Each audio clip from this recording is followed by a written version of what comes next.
Mark chapter 9, by the way, add the word fasting, or the phrase "and fasting" to that last bit. You may have heard that in some translations of the scriptures.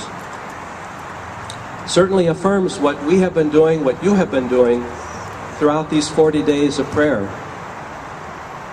We have an evil that is upon us, an evil called abortion on demand. There's evil in the killing of innocent children, the willful killing of persons. But there's an even greater evil in the fact that so many have just silently stood by and watched this defeat, this destruction of human persons, little human persons, preborn. And so definitely we know who's behind this whole industry of abortion on demand. This is not a work of God. It's a work of his enemies. And so we have an evil spirit that has attached itself to our land, to our country, to our community. And we ask that only with God's help can we see this evil cast out. And that's why we turn to prayer. We do what we can.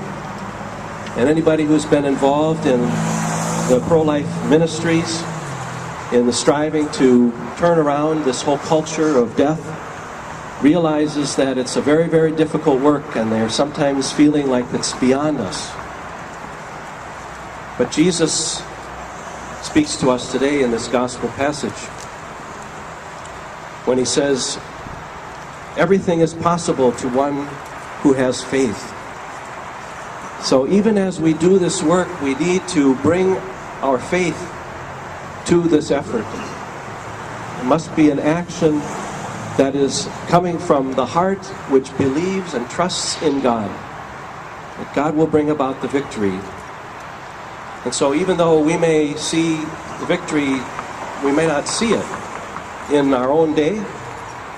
Even though it may seem very far out, we have to continue to believe. And the response of faith is one of vital, vibrant prayer, which is what you have been doing. And I want to encourage you to continue that prayer. And in the light of the other variant readings of this same passage, to, as Brian exhorted us earlier, to empower that prayer even more by some form of fasting, some form of self-denial.